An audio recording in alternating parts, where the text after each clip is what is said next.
আসসালামু আলাইকুম বন্ধুরা, কেমন আছো সবাই? আশা করছি সবাই ভালো আছো। সবার দয় আলহামদুলিল্লাহ আমিও খুব ভালো আছি। তো আগের দিন একটা ভিডিও পোস্ট করেছিলাম, যেখানে আমি আমার বিয়ের ভিডিওটা শেয়ার করেছি তোমাদের সঙ্গে। তো আজকে যে ভিডিওটা শেয়ার করছি এটা হচ্ছে আমার বিদায়ের একটা মুহূর্ত। তো যখন বিয়ে পড়ানো সব কিছু কমপ্লিট হয়ে গিয়েছিল, আমি চলে যাচ্ছিলাম মানে বাপের বাড়ি থেকে শ্বশুর বাড়ি, তখনের একটা ভিডিও। তো দেখতেই পাচ্ছ সবাই এখানে অনেকেই আছে।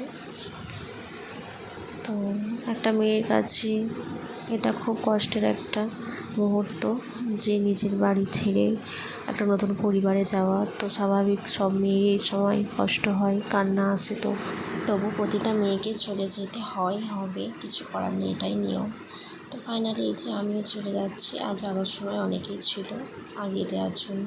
তো আমাদের ইচ্ছা ছিল বাইকে করে যাবো, আলহামদুলিল্লাহ সেই স্বপ্নটা আমাদের পূরণ হয়েছে দুজনে। তো আজকে ভিডিওটা এই পর্যন্ত। ভিডিওটা কেমন লাগলো অবশ্যই কমেন্ট করে জানাবেন। সবাই ভালো থাকবেন। আল্লাহ হাফিজ।